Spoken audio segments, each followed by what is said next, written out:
हरे कृष्णा दोस्तों, स्वागत है भाई आपका हमारे इस सीरीज़ के सेकंड पार्ट में। तो भाई इस पार्ट में हम बात करने वाले हैं कि अगर भाई आप जैपनीज़ सीख रहे हो तो आपके क्या टारगेट्स होने चाहिए, और भाई एज ए स्टूडेंट की भाई हर बंदा क्या गलती कर देता है।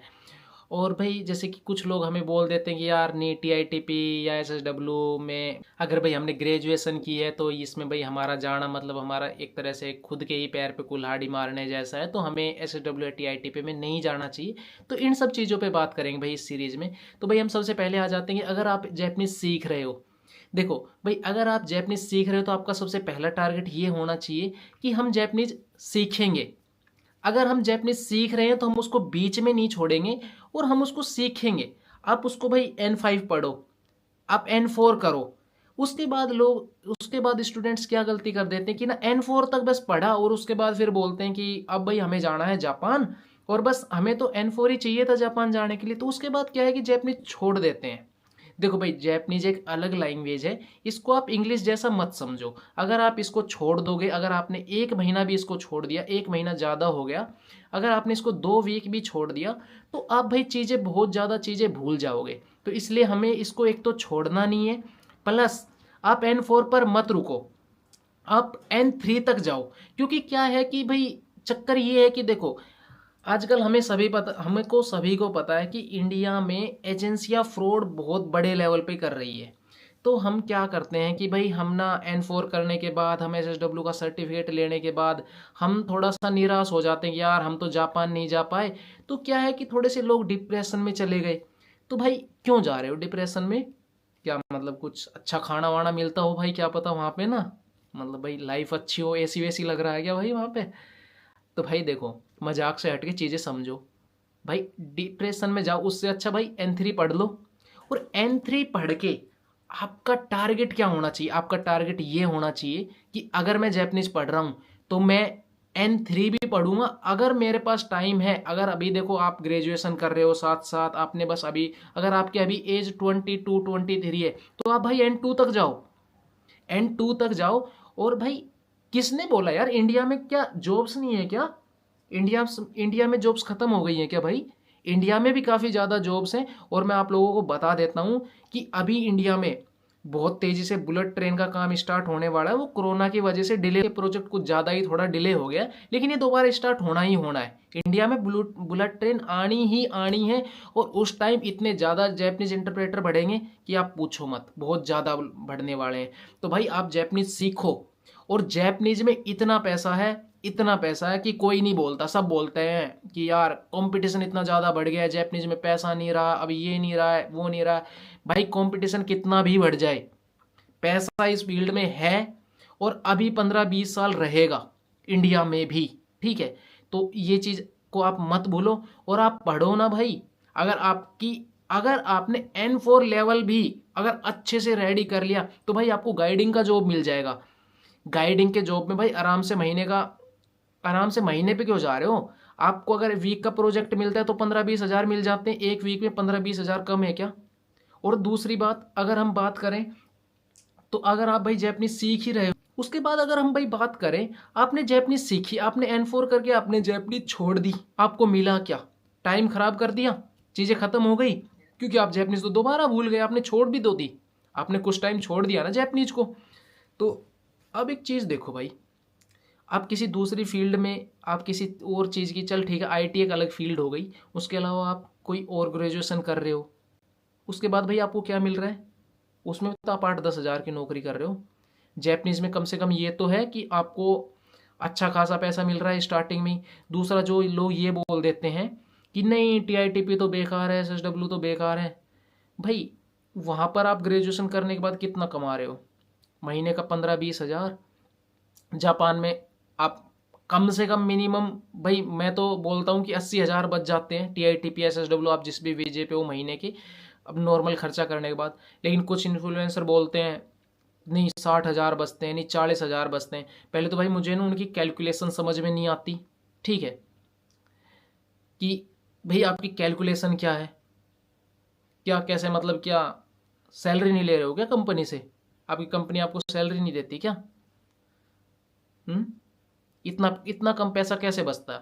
भाई कोई जापान में हो ना और किसी तक अगर भाई मेरी ये वीडियो जाए तो आप भाई मेरे को ना एक बार अपनी कैलकुलेशन भेजना कि आपको 40,000 बच रहा है महीने का ना इंडिया का। इतना कम नहीं बचता भाई। मिनिमम अगर कोई एग्रीकल्चर में भी है ना, और अगर किसी को ओवर टाइम वगैरह नहीं मिल रहा भाई, उसका भी 60-70 तो जाएगा, मिनिमम जाएगा ही जाएगा। लेकिन अगर मैं एवरेज की बात करूँ तो 80 से 90 है। और अगर भाई मैं SSW TITP में, और अगर भाई मैं नॉर्मल बात करूँ, मतलब कि थोड़ा सा मतलब नॉर्मल ही है भाई, 80-90 मैंने कम बोला, लाख मान के चलो भाई, क्योंकि मैं खुद को नॉर्मल में काउंट करता हूँ, ठीक है भाई। तो और जो मतलब कि अच्छा कमा रहे हैं, जिनका मतलब कि अच्छा कमा रहे हैं, मतलब जिनको अच्छा प्रॉपर नाइट का जॉब मिल रहा है, ठीक है भाई, और जिनको TITP वाले को जिनको रहना कंपनी दे रही है, जिनको बोनस मिल रहा है। TITP में ऐसा नहीं है कि बोनस नहीं मिलता है, TITP में बोनस मिलता है। और भाई मैं SSW में एक चीज़ और बता देता हूँ, SSW में ज़रूरी नहीं है कि आपको बोनस मिले ही मिले। अभी भाई कुछ कंपनियां बोनस नहीं दे रही है SSW में, अब SSW 2 से बोनस दे रही हैं, SSW 1 में बोनस नहीं दे रही हैं कुछ कंपनियां ना। तो ये चीज़ें भी मैं मुझे याद आ गई, तो मैं साथ साथ क्लियर कर दूं। तो भाई कि जिनको कंपनियां रहने का घर दे रही हैं, खाना भी दे रही हैं, अब इनको नाइट भी मिल रही है ना भाई प्रॉपर, ये महीने का एज ए TITP 1,20,000 1,30,000 रुपये अपना घर इंडिया भेज रहे हैं, ठीक है। तो भाई कैलकुलेशन थोड़ा सा ये है कि यार तुम चीज़ों को, अगर अच्छी चीज़ें तुम लोगों को नहीं बता सकते ना, तो मतलब ऐसी भी चीज़ें मत फैलाया करो कि यार नहीं 20,000 बचता है, 15,000। एक एक का तो कमेंट आया था ना हमारे पास, हमने उसको लाइव सेशन में एक्सप्लेन भी किया था। वो बोला कि सर मुझे कैलकुलेशन समझ में नहीं आ रही, मेरा तो महीने का 10-15 हज़ार ही बचेगा। इतना ही था ना कुछ, मतलब बहुत कम अमाउंट लिखा था उसने। घर का लिख दिया था करीब 8-9 80-90 हज़ार रुपये सैलरी उसने खुद की लिखी, 1,10-15 हज़ार रुपये, सॉरी येन, 10-15 हज़ार येन। तो भाई चीज़ें क्या है कि हम जापान में रह रहे हैं भाई। अब हम बताएंगे ना आप लोगों को एक्चुअल क्या है। मैं अपनी मेरी साई दिखा दूं क्या? मैं मेरी साई दिखा देता हूँ, चलो। आप यार बोलते हो ना कि जापान में क्या सैलरी आती है, चलो ठीक है भाई, मैं आपको अपनी, चलो मैं इस महीने की मेरी साई दिखा देता हूँ। देखो इस पे ना डेट लिखी हुई है, देखो यार कोई नहीं बताता ना भाई, मैं SSW वीजा पे हूँ, ठीक है भाई। ये लिखा दिखाई दे रहा है, डेट दिखाई दे रही है आपको, 2026 का 5वां महीना, ठीक है भाई। मेरी सैलरी आ चुकी है, ठीक है। ये भाई आपको नाम लिखा हुआ दिखाई दे रहा है मेरा, चमन। उसके बाद देखो भाई मैं अपनी ना आपको ना फाइनल सैलरी बता देता हूँ, ठीक है, ठीक है, क्योंकि भाई मैं अपने आप को नॉर्मल में काउंट करता हूँ, ठीक है भाई। मेरी भाई ये सैलरी दिखाई दे रही है, ठीक है भाई। मैंने आपको, ये मेरी फाइनल सैलरी है जो मेरे अकाउंट में आई, ठीक है। उसके बाद भाई देखो मैं जापान में अपनी अच्छी मतलब लाइफ स्टाइल जी रहा हूँ भाई। मेरे पास गाड़ी भी है, मेरा पार्किंग वार्किंग का खर्चा वर्चा लगा के भाई मेरा करीब मान लो आप 60,000 येन मान लो, ठीक है, मेरा पार्किंग वार्किंग का लगा के ना। हाँ, तो घर का देखो मैं पे नहीं कर रहा, घर का भाई मेरी वाइफ की सैलरी से कट जाता है डायरेक्ट, तो घर का मैं पे नहीं कर रहा। उसके अलावा भाई मैंने 60,000 काफ़ी ज़्यादा बता दिया। मैं अगर भाई क्रेडिट कार्ड की बात करूं तो इस बार मेरा क्रेडिट कार्ड का कुछ खर्चा ज़्यादा ऊपर चला गया है, ठीक है। तो भाई मैंने आपको सैलरी दिखा दी, लेकिन मैंने आपको 60,000 बता दिया, मेरा इतना जाता नहीं है। लेकिन हाँ मेरा करीब भाई 45-50 हज़ार रुपये महीना का जाता है, कभी कभी भाई मेरा 70 भी चला जाता है, लेकिन वो भाई ठीक है। लेकिन मैंने इसलिए आपको नॉर्मल ना 60,000 बता दिया मैंने एवरेज, मेरी 60,000 की एवरेज है, ठीक है। अगर मैं मतलब मैं अपनी वाइफ के साथ बता रहा हूँ, मैं इसमें से सिर्फ क्या नहीं दे रहा हूँ, घर का रेंट हटा रहा हूँ, ठीक है, क्योंकि रेंट मेरी वाइफ के उससे चला जा रहा है। अगर मेरा कंपनी पे होता तो मेरे को करीब भाई 15,000 इसमें पे करना होता ना कंपनी का। तो भाई इसमें आप मेरे मान के चलो कि 2,25,000 मान थी ना, 2.5 लाख सैलरी थी, तो 2.5 लाख में से भाई आप मेरा कर लो 60,000, 50-60 हज़ार कम कर लो, मेरा 2 लाख हो गया, 2 लाख येन बचे। 2 लाख का अगर भाई आप मान के चलो कि अभी 58 का रेट है, तो कितना हो गया, 1,16,000 इंडियन करेंसी हो गई मेरी सैलरी। अगर आप मेरी सेविंग की बात करो इस महीने की, है ना, हो गई। तो भाई पता नहीं कहाँ कहाँ से आते हैं ऐसे लोग जो कुछ भी बोल देते हैं सोशल मीडिया पे। और भाई देखो मैं एक्चुअल में बोलूँ ना, मैं भगवान कसम यार, मेरा ना इस वीडियो में कोई इंटेंशन ही नहीं था, मतलब मेरे को ये टॉपिक कवर ही नहीं करना था कि भाई मैं आपको सैलरी दिखाऊं। बस ये ना ऐसी भाई फ्लो में मैंने आपको दिखा दी, क्योंकि यार क्या है कि भाई हर महीने की सैलरी ऊपर नीचे होती रहती है, लेकिन एवरेज सैलरी तो मेरी यही है, ठीक है।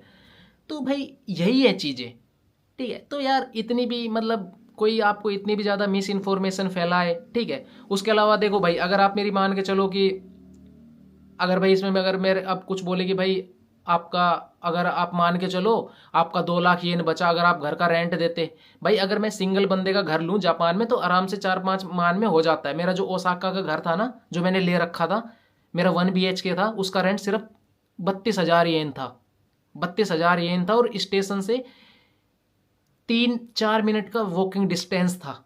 अगर बात करूँ मैं टोक्यो में, टोक्यो में थोड़ा सा महंगा हो सकता है, अगर सिंगल की बात करूँ तो 6 मान का होगा, करीब 60,000 का। अगर मैं चिबा में बात करूँ, अगर आप भाई कंट्री साइड हो थोड़ा सा, तो चिबा में भाई मेरे को आराम से 40,000 येन में मिल जाएगा। तो भाई आप मेरा एक काम करो, आप मेरा 2 लाख से 40,000 येन वो भी कम कर लो।